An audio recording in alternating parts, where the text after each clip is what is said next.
Welcome back to the deep dive. Today, we are really wading into a complex story. It's where celebrity power, huge money in real estate, and, well, community pushback all collide. We're Hmm. talking about that Times Square casino project, trying to sort out the facts of why it failed from, all the rumors flying around afterwards. Exactly. And that's really our goal for you today, precision. Yeah. Because if you've been keeping tabs on this, you've seen the headlines, Oh, right? yeah, hard to miss. Whispers about FBI probes, federal raids, Yeah. all supposedly tied to these casino plans. Yeah.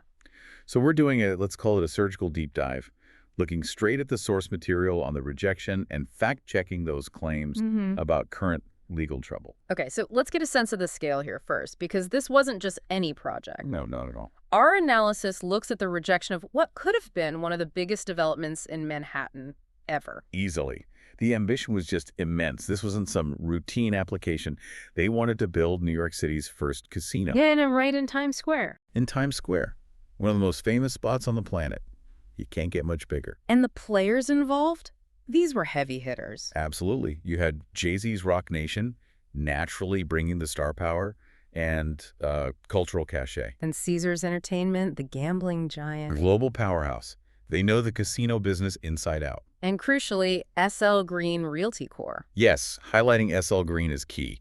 They're one of Manhattan's biggest commercial landlords. So they had the real estate. They had the footprint, the land, and, just as important, the deep-rooted political connections you need for something this massive in New York. It was a partnership built to impress, maybe even overwhelm, any local opposition. And their pitch, their big selling point, wasn't just about gambling, right? They framed it as investment. Oh, completely. It was all about community investment. The headline figure was $250 million. $250 million. Exactly. A whopping $250 million pledge. That was the sweetener, the big offer to the Community Advisory Committee. Of course, that money never materialized because the project didn't go through. Right. Let's look at the timeline. It wasn't actually that long, but it was definitely dramatic. Explosive is a good word. Things started getting tricky back in January 2024. Some noise about potential conflicts of interest. But the real peak was just this past summer, wasn't it? Yeah. July 24th, 2025. That's when Jay-Z himself actually testified before the Community Advisory Committee. Wow. So he made a personal appearance. A very high-profile personal pitch arguing why Times Square needed this huge casino development. Okay, so that brings us to the rejection itself. And this seems to be where the public story gets tangled up with, well, misinformation. That's right, because a lot of people assume, look, project this big, this much star power, it must have been killed by the state, maybe a judge. Yeah, some official regulatory body. But that's not what happened. That's the key mistake in understanding this. The failure wasn't legal. It wasn't a state regulator stepping in. It was purely administrative. Local. Handled entirely by the local Community Advisory Committee. They voted it down on September 17th, 2025. The vote was pretty clear, Yeah. 4-2 against. 4-2 against. So it was a community board decision, essentially, not a court case. Exactly. It was hyper-local, which, interestingly, is why you don't find traditional court documents explaining why it died. Ah, okay. That makes sense. The lack of court records might actually fuel the speculation, right? People think something must be hidden. Precisely. The administrative nature limits the paper trail you'd normally see, which lets the rumor mill run wild. So if it wasn't the regulators, why did the community say no? I mean, $250 million is a lot of money to turn down. What were their big worries? Well, it boiled down to some pretty standard fears for dense city neighborhoods, just amplified because, it's Times Square. Right. Three main things really stood out. First, the fear of increased crime. That often comes up with big entertainment venues. Okay. Second, traffic and congestion. Times Square is already gridlocked, adding a massive casino. Yeah. You can imagine the concern. Nightmare. And third, this idea of the impact on neighborhood character. That phrase, neighborhood character, especially in Midtown Manhattan, it feels like it's about protecting what little calm remains, maybe, against just total overload. I think that's a good way to put it. It's like a veto against saturation. The community basically said, look, we're already at maximum intensity here. No more. We don't need this. And that decision, it really shows you the power of organized local opposition, even against huge money and lobbying. That power dynamic leads us to a really interesting kind of sticky detail in the source material, an allegation about, let's say, attempts to influence the opposition. Yes, this specific point really highlights the kind of pressure cooker environment these developers were in. The sources mention a key tenant leader, Someone who was initially against the casino. very much against it, very vocal. This leader was allegedly offered a position, an independent contractor role with Rock Nation, Okay, how much are we talking? $20,000 per month, $20,000 a month. That's almost $250,000 a year. $240,000 annually, yes. Wow. To pay a local opponent that kind of money? Just for, what, consultancy, it sounds? Mhm. Well, it suggests they were pretty desperate to silence critics. It certainly suggests a very aggressive tactic, yeah. Yeah.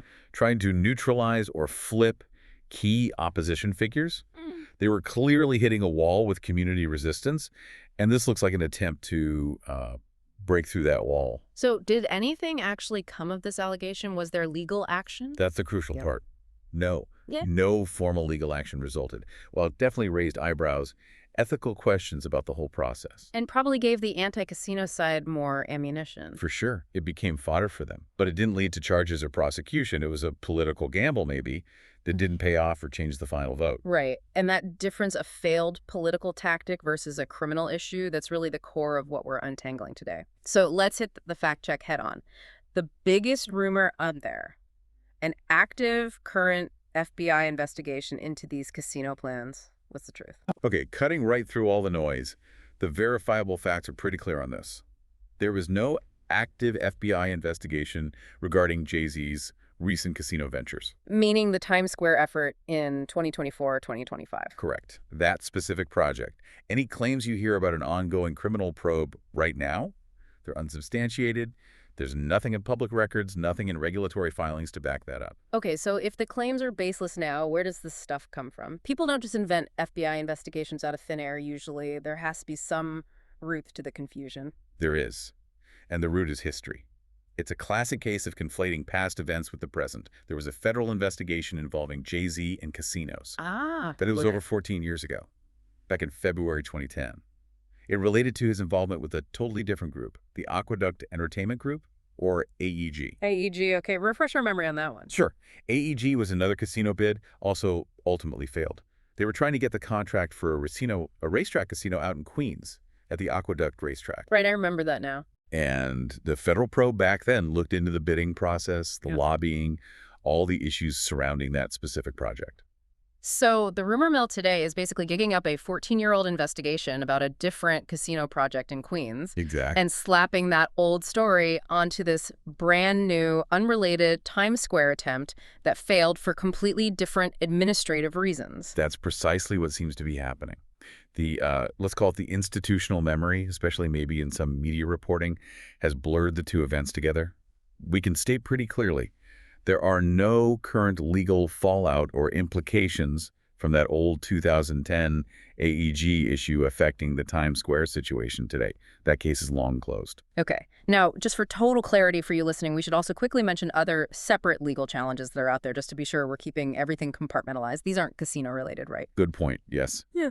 It's important to note there is an entirely separate civil lawsuit currently connected to allegations involving Sean Diddy Combs. But, and this is key, that lawsuit is completely unrelated to the casino business, unrelated to Caesars or SR Green, unrelated to any gaming regulators. It's a distinct civil matter. Got it. And just to put a final button on the rumors, across all these things, the old AEG bid, the recent Times Square bid, the separate civil suit, any sign of the things you hear whispered about, federal arrests, home raids? Absolutely not. Zero evidence of that. Whether we're talking casinos or other matters, there have been no recent federal arrests, no home raids related to any of this. The really high-profile, dramatic rumors just aren't supported by the facts on the ground. So the story around the Times Square casino failure, when you strip away the noise, is really just about a business plan hitting a wall of community opposition. It's about politics, not crime. That's the core takeaway, yes. Yeah. The failure was political and administrative, not criminal or regulatory. Okay, so let's synthesize this. What are the real implications, the actual risk assessment for the companies involved, Rock Nation, Caesars, SL Green? What does this mean for them legally and business-wise? Well, if we pull it all together, the outcome is primarily a business failure, maybe a political one, which carries very different risks than, say, legal liability. The legal risk stemming from the casino venture itself, we'd assess that as low. Low, even with all the noise and the history. How can we be so sure it's low? Doesn't the existence of the FBI rumor raise the risk profile? It raises the reputational risk, definitely, but not the concrete legal risk. We assess it as low because, one, that historical 2010 case is closed. Heh. Two, there's just no sign of recent legal action, like subpoenas. Three, no criminal charges or even regulatory sanctions were filed related to the Times Square bid. Okay. And four, there are no current reports of issues like FinCEN or IRS violations tied to this specific venture. The process, however messy politically, seems to have stayed within the required administrative lanes. All right, so legally, maybe they dodged a bullet, or perhaps there was no bullet to dodge. But the business side, sounds like that's where the real hit comes. If legal risk is low, what's the business risk? The business risk. We'd rate that as moderate. And this is where the consequences are probably felt most keenly. Why moderate? Because of that very public, very stark community relations failure in New York City. Getting shot down so decisively by a local committee sends a signal. A signal to other communities. Exactly. It signals to other community boards, other planning committees, maybe even future regulators, that this group of developers, despite their money and fame, can be stopped by local opposition. So the risk isn't just the sunk cost in the Times Square bid itself, but it makes future projects harder, especially in challenging places like New York. That's the heart of it. This rejection could create friction for them getting future approvals, maybe zoning changes, community buy-in across the city, not just in Times Square. It provides kind of playbook for opponents. It shows these developers can generate strong, effective local resistance. That has a real, tangible cost for future plans. And let's just close the loop on the regulators. The New York Gaming Commission, did they find any problems, any rule breaking in the application process itself? No. According to the information available, the Gaming Commission reported no regulatory violations, which again reinforces that this played out administratively. They followed the rules of the process, they just lost the political battle. Let's boil this all down then. What are the three big takeaways for you, the listener? All right, takeaway number one. The Times Square casino failed because of local community opposition concerns about crime, traffic, neighborhood character. It wasn't stopped by legal problems. Okay. Two, those rumors about a current FBI investigation into the casino venture, they're unfounded. They seem to be mixing it up with that old, closed 2010 investigation into the separate AEG bid in Queens. Got it. And three. And third, Yeah. while there are other separate legal challenges happening, those are civil matters and totally unrelated to the casino business or its partners. So this whole thing really serves as a powerful example, doesn't it? The limits of sheer financial muscle and celebrity when it runs up against determined local feeling. It really does. That's maybe the most striking part.